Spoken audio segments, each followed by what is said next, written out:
जो भी स्टडी की अपन ने, जो भी फार्मूलाज आए सॉल्ट में, वो सब क्या अज्यूम किया था अपन ने, मोनोप्रोटिक होगा। ठीक है, अगर एसिड है तो मोनोप्रोटिक होगा या मोनो बेसिक एसिड होगा, और बेस अगर है तो वो मोनो एसिडिक बेस होगा। ठीक है, ये एजम्पशन लिया था। लेकिन अगर कभी सॉल्यूशन कंटेनिंग पॉलीवैलेंट एनायन आ जाए, ठीक है, ऑफ वीक पॉलीप्रोटिक एसिड, किसी वीक एसिड का अगर पॉलीवैलेंट एनायन आता है, जैसे फॉस्फोरिक एसिड लेता हूं मैं, एक वीक एसिड है, तो इसके लिए देखते हैं कि क्या करना है। फॉस्फोरिक एसिड ब्रेक कैसे होता है, H3PO4, एक एक ब्रेक अगर मैं करूं तो क्या बनेगा, H2PO4 minus plus H plus बनेगा। ये क्लियर है। इनिशियली तो ऐसे ब्रेक होगा। इसके लिए जो Ka1 आएगा, Ka1 first acid dissociation constant क्या आएगा, concentration of H plus into concentration of H2PO4 minus divided by concentration of H3PO4। ये क्लियर है। नेक्स्ट फर्दर अगर ये ब्रेक होता है, ये ऑलरेडी अपन ने पढ़ा हुआ है, H2PO4 माइनस को अगर मैं ब्रेक करूं तो क्या बनेगा, HPO4 2 minus plus H plus. अभी यहाँ पे क्या होगा, यहाँ पे H प्लस सबसे ज्यादा आएगा। फिर अगर नेक्स्ट इस पर निगेटिव चार्ज आया है तो ये कम H प्लस डिसोसिएट करेगा, और यहाँ पे कॉमन आयन इफेक्ट भी लगेगा। ऑलरेडी H प्लस प्रेजेंट है, तो इसको H प्लस अगर डिसोसिएट करने हैं तो ये रिएक्शन क्या हो जाएगी, in presence of H plus suppressed हो जाएगी। तो जो K2 आएगा वो बहुत कम आएगा।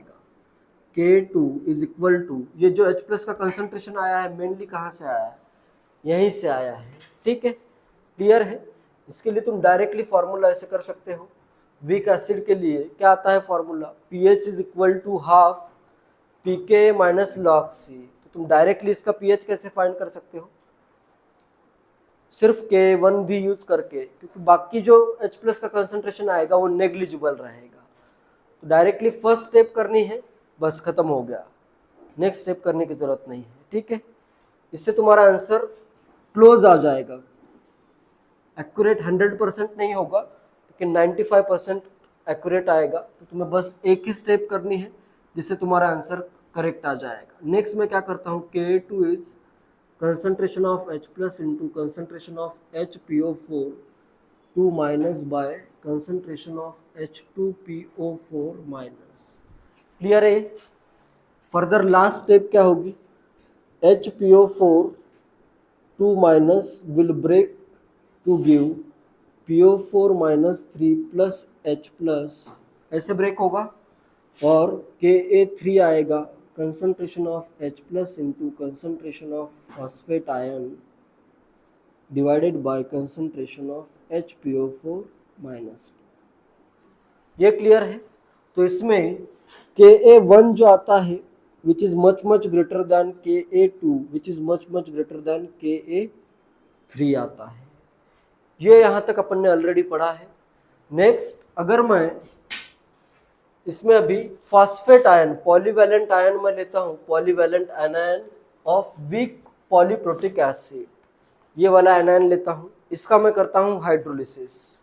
तुम्हें हाइड्रोलिसिस में क्या करना है, हाइड्रोलिसिस करता हूं तो पहला स्टेप क्या होगा, PO4 3 minus plus H2O gives HPO4 minus plus 2 minus plus क्या आ जाएगा, OH माइनस, एक H प्लस रिएक्ट होगा बस। तो इसके लिए KH क्या आएगा, इसके लिए मैं KH लिखता हूँ, KH1 करता हूँ, पहली बार ही हाइड्रोलिसिस हुआ इसका। KH1 इज इक्वल टू क्या आएगा, HPO4 2 माइनस का concentration divided by OH minus का कंसंट्रेशन बाय PO4 माइनस 3 का कंसंट्रेशन। क्लियर है। इधर मल्टीप्लाई करो, KH1 इंटू Ka3, देखो फॉस्फेट फॉस्फेट नीचे ऊपर कैंसिल आउट, नीचे HPO4 माइनस, क्या आ जाएगा अपने पास, KH1 into Ka3 is equal to KW। तो यहाँ पे जो KH1 आएगा इज इक्वल टू क्या आ जाएगा, KW बाय Ka3। KH3 तो बहुत स्मॉल है, तो KH1 क्या आएगा, बहुत ज़्यादा आएगा, मतलब KH2 के कंपैरिजन में ज़्यादा आएगा। नेक्स्ट देखो यहाँ पे OH माइनस आयन फॉर्म हुआ है, तो जो फर्दर इसका हाइड्रोलिसिस होगा, ये हो गया फर्स्ट स्टेप। सेकेंड स्टेप में अगर इसका हाइड्रोलिसिस करूँ तो ये सप्रेस्ड हो जाएगा। देखो कॉमन आयन आ गया OH माइनस, यहाँ पे क्या होगा HPO4 minus 2 plus H2O gives, एक H प्लस ऐड करता हूँ H2PO4 minus plus OH minus. अभी ये बहुत कम आएगा, इसके लिए जो KH आएगा KH2 करता हूँ is equal to concentration of OH minus into concentration of H2PO4 minus divided by concentration of HPO4 2 minus। इसको मल्टीप्लाई करो K2 के साथ, ऊपर देखो H2PO4 माइनस, नीचे H2PO4 माइनस, नीचे HPO4 2 माइनस, ऊपर HPO4 2 माइनस। नेक्स्ट क्या आ जाएगा KH2 into KA2 is equal to KW। KH2 is equal to आ जाएगा KW बाय KA2। क्लियर है ये? नेक्स्ट थर्ड स्टेप क्या होगी, थर्ड स्टेप इधर लिखता हूँ।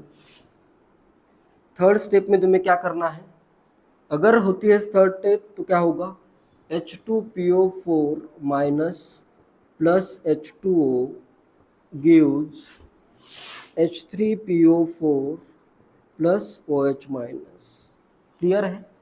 इसके लिए KH3 इज इक्वल टू आएगा concentration of H3PO4 into concentration of OH minus divided by concentration of H2PO4 minus.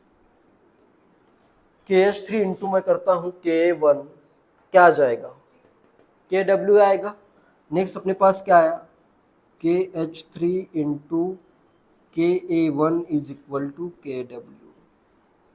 तो यहाँ पे KH3 क्या आया KH3 is equal to KW by KA1। KA1 की वैल्यू बहुत ज़्यादा, तो KH3 की वैल्यू क्या आएगी, बहुत कम। ये क्लियर है? तो इसमें तुम्हें क्या करना है,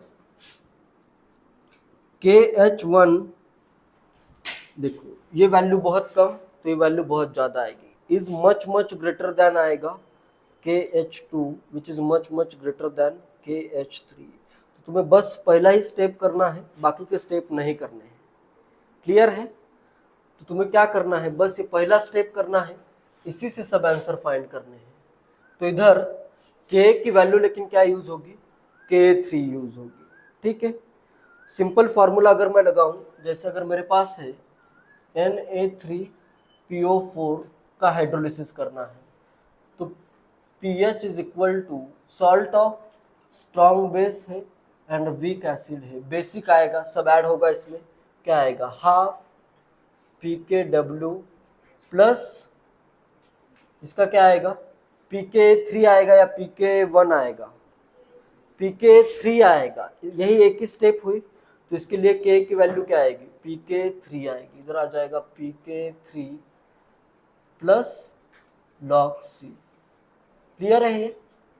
ये फॉर्मूला pH के लिए यूज होगा। बाकी अगर फाइंड करना है तो KH का तो ये फॉर्मूला है ही, और इज इक्वल टू क्या आ जाएगा CH² बाय 1 माइनस H। बस फर्स्ट स्टेप करना है, बाकी के स्टेप नहीं करने हैं। और जो Ka यूज होगा वो सिर्फ थर्ड रिएक्शन का यूज होगा। क्लियर है? इतना एक स्टेप करना है, आगे के स्टेप नहीं करने हैं क्योंकि ये बहुत कम आता है। ठीक है, यहाँ से जो OH माइनस फॉर्म होगा वो बहुत कम आएगा। तो pH का भी फॉर्मूला क्या होगा, सॉल्यूशन तो बेसिक ही होगा, for salt of sodium phosphate, अगर सॉल्ट लूँ मैं, फॉस्फोरिक एसिड का है और साथ में क्या है सोडियम हाइड्रोक्साइड है। तो salt of strong base and weak acid के लिए फॉर्मूला क्या आता है pH is equal to, strong base है तो बेसिक मीडियम में pH ज़्यादा चाहिए, तो सब कुछ ऐड करना है, half PKW plus PK3 plus log C। इसके लिए जो भी कैलकुलेशन करना है वो तुम directly salt of strong base and weak acid के लिए देख सकते हो, ठीक है। फर्स्ट स्टेप करो बस। सॉल्यूशन कंटेनिंग, सॉल्ट का ये लास्ट है, सॉल्ट खत्म होगा, लास्ट कॉन्सेप्ट है। सॉल्यूशन कंटेनिंग एम्फीप्रोटिक एनायन और कैटायन। एम्फीप्रोटिक अगर एनायन या कैटायन है, मेनली तो एनायन के लिए आता है ये, तो उसमें तुम्हें क्या करना है, जैसे फॉर एग्जांपल एम्फीप्रोटिक का मतलब जैसे बायकार्बोनेट आयन है HCO3 माइनस, बायकार्बोनेट आयन भी देखो इसका हाइड्रोलिसिस भी हो सकता है और ये एज एसिड H+ भी दे सकता है, एज एसिड ये H+ भी दे सकता है। एम्फीप्रोटिक मतलब पूरा का पूरा एसिड भी नहीं, पूरा का पूरा, जैसे कार्बनिक एसिड है H2CO3, इससे एक H+ रिमूव करोगे, वीक एसिड से एक H+ रिमूव करोगे तो क्या बन जाएगा, HCO3 माइनस, तो ये क्या होगा, एम्फीप्रोटिक होगा, ठीक है। नेक्स्ट एग्जांपल H2S से ये HS माइनस बनेगा, ठीक है, तो ये दोनों क्या है, एम्फीप्रोटिक है। तो इसमें क्या हो सकता है, एज ए एसिड इसको अगर मैं डिसोसिएट करूं तो क्या होगा, HCO3 minus will dissociate to give H+ and CO3 minus 2, तो ये क्या आएगा इसका, ये Ka2 आएगा, equilibrium constant, second acid dissociation constant, इसका इक्विलिब्रियम कांस्टेंट क्या होगा, Ka2 होगा, ठीक है।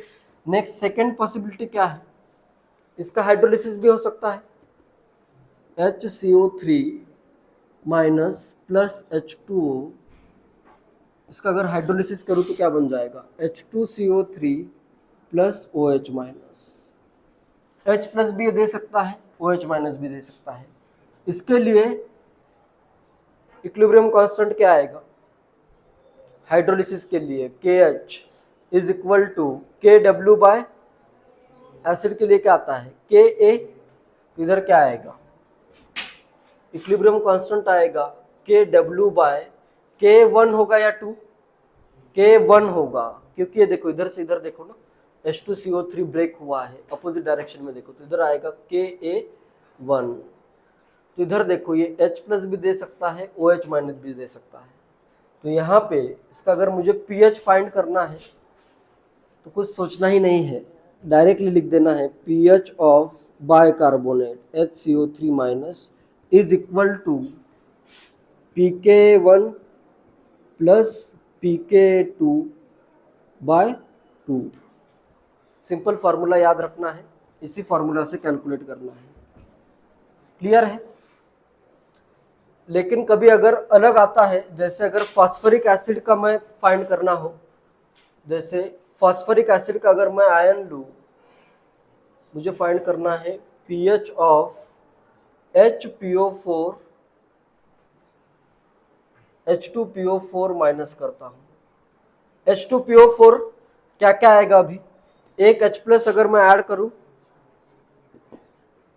इसमें कौन कौन से आएंगे, H2PO4 देखो, H2PO4 माइनस, इधर है H3PO4 और इधर क्या आएगा, H+ एक रिमूव करो तो HPO4 2 माइनस आएगा, तो इधर क्या आता है, इधर से इधर K1, इधर से इधर Ka2, तो इधर क्या आ जाएगा pK1 प्लस pK2 बाय 2।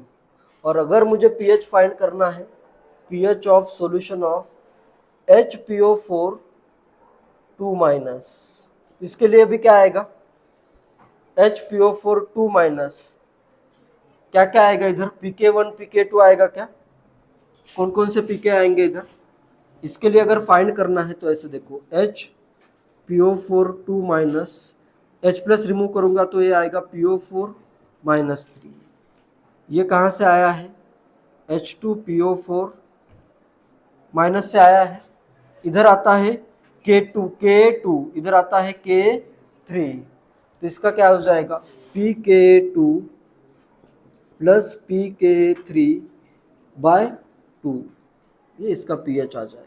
अगर सिर्फ यही सॉल्यूशन दिया है कि इसका सॉल्यूशन है और pH फाइंड करो, या इसका सॉल्यूशन है pH फाइंड करो, तो सिंपली ये फॉर्मूला यूज करना है, पीछे का एक देखना है H प्लस रिमूव करके और एक H प्लस ऐड करके कौन से के आ रहे हैं उसी के अकॉर्डिंग फार्मूला आ जाएगा। ठीक है।